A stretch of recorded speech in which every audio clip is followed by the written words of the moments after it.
Hi there, welcome back. In previous videos in this series, we've taken a look at the different tracing and drawing functions in PathTrace that will allow you to create custom openings. So let's take a look at what we need to do once you've done that to be able to actually use these in a mat design and how to do that.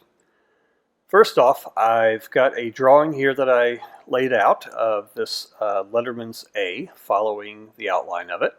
And I've joined everything back up together, which you can see when I put my cursor over it, it turns white.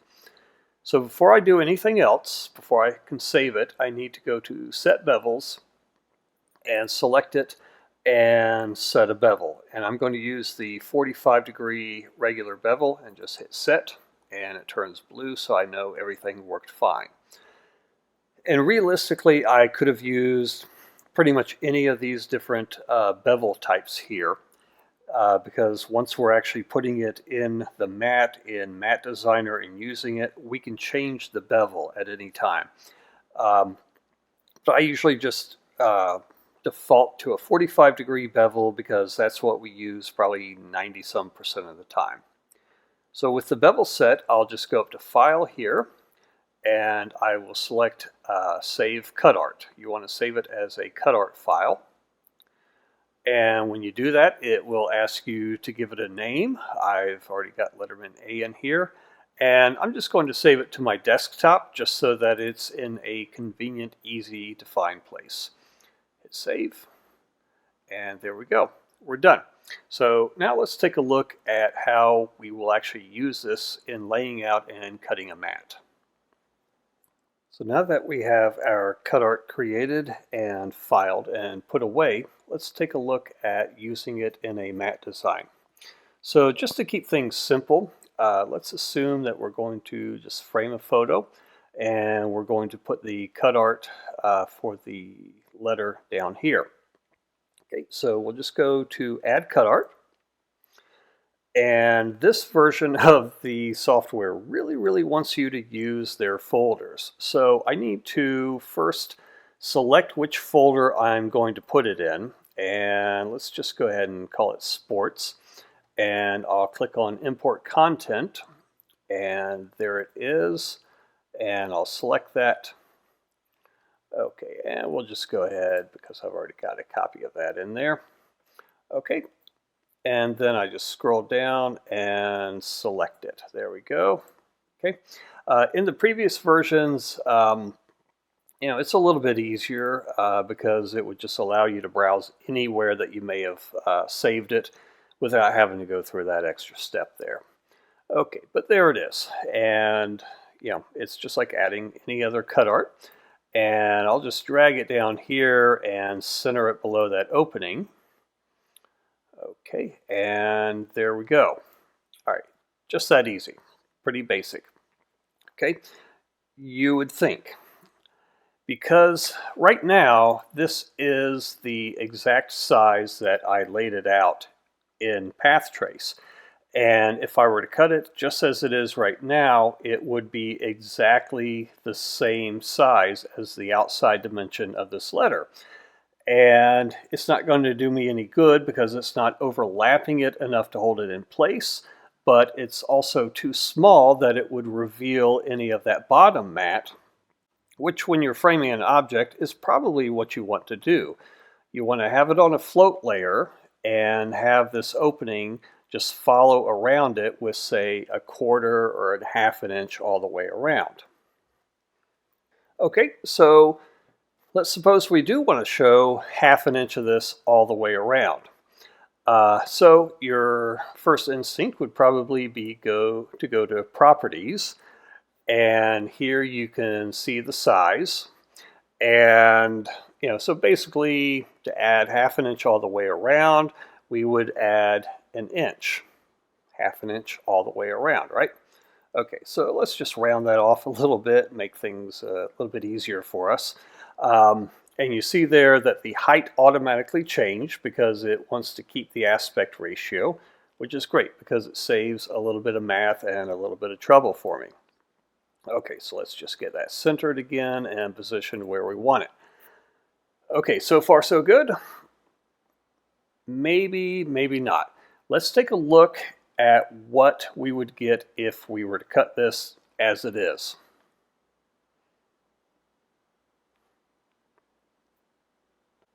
Okay, so to solve that little problem, what we need to do is go back into PathTrace and use one of the drawing features in there. I want to get this back to its original size. So probably the easiest way to do that, maybe I can use the undo button. Let's see. Yep, okay, there we go. So I just undid the last few steps and got it back to its original size. Okay, so there we go. And let's move it down just a little bit. Okay, so now I've got this laid out and we need to take it into PathTrace. I'm going to turn that off just out of habit and then click on Trace to go there. Okay, so what we want to do is to use on the cutout here this offset function. And what that will do is instead of just stretching it out by ½ an inch or an inch each way, it will actually draw a new line all the way around it, ½ an inch or ¼ inch or however far you want it. So let's say we wanted to do ½ an inch all the way around this letter. Okay, so I'm going to do that. And honestly, it's a little bit confusing because if it's plus, it will offset it one way, and if it's minus, it will offset it the other way. What I mean is either to the outside or to the inside, and it's very difficult to keep track of which one is which. Even the guys at Wizard who designed this software can't keep track of it very easily.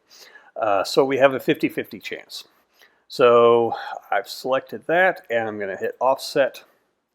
Okay, there you go. It went to the inside. We don't want that. We want to offset it to the outside, so I'm going to do that.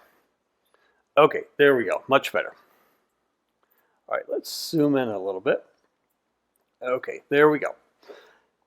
And very often when you're offsetting, there's a little bit of cleaning up that you need to do because it's not always perfect.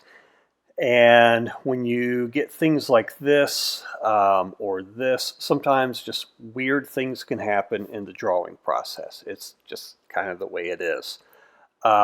So we're done with this original opening. I don't want that anymore. I'm going to get rid of that just to make things a little bit easier for me. And I'm going to explode that. And now you see everything is all in its individual little pieces. All right, so let's just start cleaning things up. I'm going to zoom in here. And this looks okay. You know, I could just select these two and break the intersection and get rid of some pieces that I don't want. And that would be fine. Kind of, oops. All right, let's break that one and that one.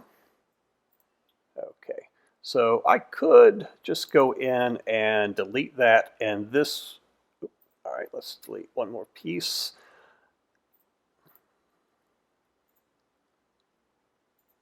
There we go.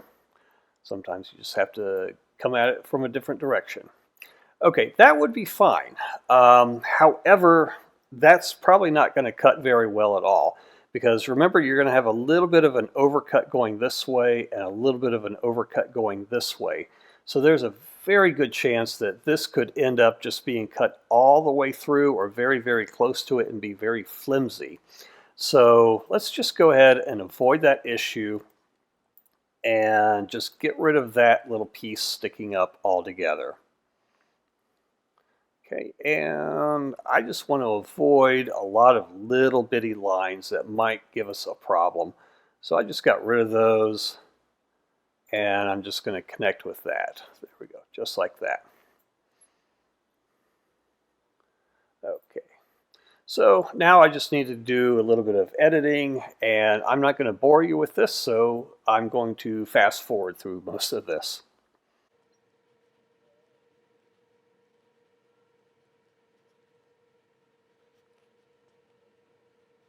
Okay, so I've got it all cleaned up and I joined everything back up together again, and I set that bevel at a 45 degree, and there we go. And you see this design is a little bit simplified. We lost a few little pieces here and there in enlarging it like that, but that's what happens whenever you use the offset feature.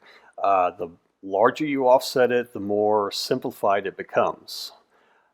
Okay, so once we've done that, everything looks good, and I can just go to the cut screen, and let's just check our different layers, make sure everything's good. Okay, there we go.